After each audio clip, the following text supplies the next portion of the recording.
내 손으로 뽑을 수 없는 비례대표 국회의원을 폐지하고 의원 정수를 10% 감축하자는 것이 저희의 안입니다. 선거제도 개혁에 어깃장을 놓기 위한 청개구리 아니죠. 그러니까 패스트트랙 빨리 하라고 등 떠미는 아니라고 저는 생각하는데요. 합의 시한도 어겼지만 이제 합의 내용을 정면으로 지금 부정한 거고요. 우리 나경원 대표가 율사 출신인데 이제 헌법도 잊어버리셨나 그런 생각이 들고. 강한 유감을 표명하지 않을 수 없습니다. 선거제도 개혁안이 아니라 개혁을 회방놓기 위한 속임수에 지나지 않음을 우리는 잘 알고 있습니다. 여당과 협의를 해야 되겠습니다만 연동형 비례대표제 확립을 확고하게 하기로 결의를 했습니다. 한국당의 합의를 무시하면서까지 반헌법적 선거제도를 밝힌 바 이제 남은 것은 국회법 절차에 따른 패스트트랙 추진밖에 없습니다.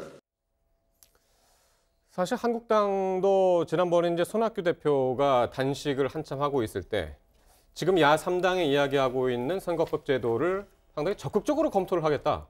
그렇죠. 라고 한 바가 있는데 같이 합의를 전혀 다른 해서, 안을 지금 내는 예, 그렇죠. 거군요. 합의를 해서 국민들께 발표를 했었고요. 연동형 비례대표제를 포함해서 선거제를 논의하기로 했고 그 이후에 뭐 필요하다면 헌법에 대한 개헌의 논의까지 하겠다 이렇게 이제 밝혔던 반대 갑작스럽게 패스트트랙을 한다고 하니까 전혀 엉뚱한 안을 내었다고밖에 좀 얘기를 할 수가 없는데. 그러니까 일단은 한번 좀 설명 좀 해주시죠.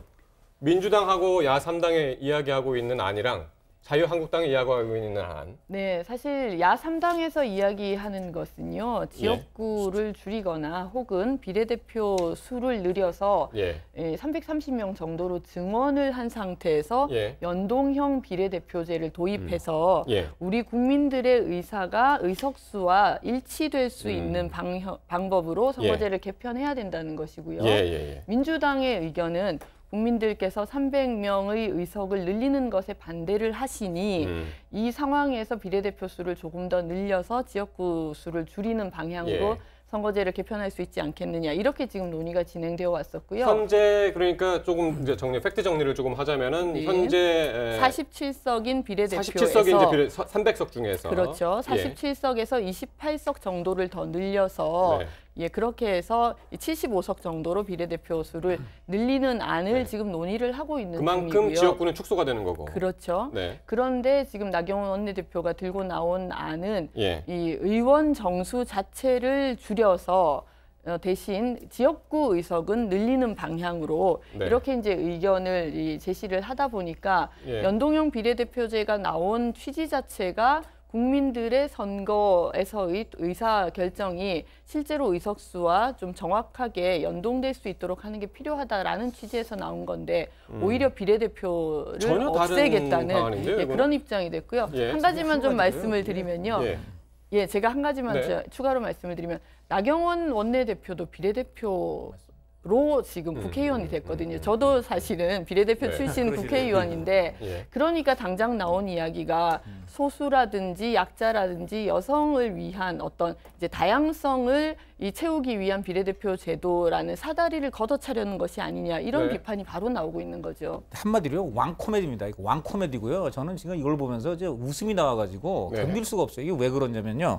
첫째 우선 나경원 원내대표하고 우리 자유한국당은 비난받아 쌉니다. 당연히 싸죠. 왜냐하면 보통 때 항상 지금 제왕적 대통령들 혁파하고 다당제, 탈지역주의 뭐 이런 거 외쳐왔어요. 갑자기 이런 당이 이 지금 나경원 원내대표 말하자는 대로 하면 완전히 지역주의에 기반한 거대 양당만이 이제 그야말로 더 존재를 하게 되는 그런 양극화 현상이 심해질 수밖에 없습니다. 그런데 그런 안을 냈으니 우선 자기 부정과 모순이 극치고요. 둘째로 민주당도 저는 웃기는 게 지금 28석의 지역 의원을 없앤다고 합니다. 과연 당내에서 이걸 찬성하는 지역구 의원이 있을까요? 지금 지역구 의원 중에 28명이 날아갈 수도 있어요. 극단적으로 하면은. 물론 어느 지역이 될지는 모르지만 그분들이 가만히 있겠습니까? 그리고 거기에 지금 내년에 출마하려고 목을 메고 있는 사람들 이런 사람들이 지금 가만히 있겠어요? 그러니까 이런 내용 저는 그런 거 지금 솔직히 말해서 합의도 안 하고 그냥 내밀었다고 봅니다. 그러니까 민주당은 지금 국민들한테 욕 안 먹으려고 300명을 유지하겠다는 것만 급급해가지고 당내에서조차 지금 찬성을 얻을 수 없는 지역구를 무려 28석이나 희생해가면서 그렇죠. 일종의 쇼 비슷한 지금 안을 낸 거고요. 하여튼 연동형 비례대표제 자체가 지금 말씀하신 대로 상당히 이제 지역구 의원들이 동의하기 상당히 힘든 거기 이거는요, 때문에. 양심적으로 모든 당이 만약에 양심적인 논의를 하면 이렇게 돼요. 국회의원 정수를 늘릴 수밖에 없습니다. 비례대표가 더 늘어날 수밖에 없고요. 그다음에 지역구 의원의 숫자는 최소한으로 줄이거나 지금 현장을 유지할 수밖에 없게 돼 있어요. 그런 리얼리티를 지금 인정을 하고서 논의를 해야 되는데 지금 나는 욕 안 먹고 어떻게 하면 상대방을 궁지에 몰아볼까? 알겠습니다. 이런 정말 얄팍한 정치공학으로 선거법을 하기 때문에 저는 100% 단언합니다. 이거 김병문 아무것도 교수, 안 이루어져요. 네. 말씀 들어보죠. 네, 그러니까 한국당이 저런 안을 낸 거는요. 여야 4당이 모여서 이 연동형 비례대표 제도를 골자로 한 선거제도 개혁에 대한 안을 마련하기 위한 노력을 하는 겁니다. 그러면서 한국당이 계속 얘기를 하게 되는 게 왜 한국당은 안을 가져오지 않느냐라고 압박을 하기 시작한 거죠. 과거 김성태 원내대표 시절에는 이 정치개혁특별위원회에서 중대선거구 제도에 대해서도 검토를 하자라고 얘기를 했던 적이 있는데 사실상 중대선거구 제도에 대한 검토는 전혀 이루어지지 않았고 연동형 비례대표제를 골자로 가겠다라고 주장하고 있는 게 야 3당의 주장입니다. 처음에는 민주당도 여기에 대해서 적극적으로 나서지는 않는 모습이었는데 지금 패스트트랙에 태우는 내용과 동시에 더불어서 민주당과 정부가 하고자 하는 핵심 법안들을 함께 가져가는 이 내용이 이해관계가 맞아떨어진 게 된 거거든요. 근데 여기서 우리가 잘 봐야 되는 건 선거 제도를 개편하고 지역구에 대한 의석수를 줄이고 조정하는 것들은 우리 국민들의 투표권과 아주 밀접한 관련이 돼 있는 겁니다. 이런 부분 속에서 여야 합의가 진행되지 않는 상태로 선거법을 개정하는 것 자체가 문제가 있기 때문에 한국당은 이것을 받아들일 수 없다라는 강력한 저항의 뜻을 표현하는 것 같고요.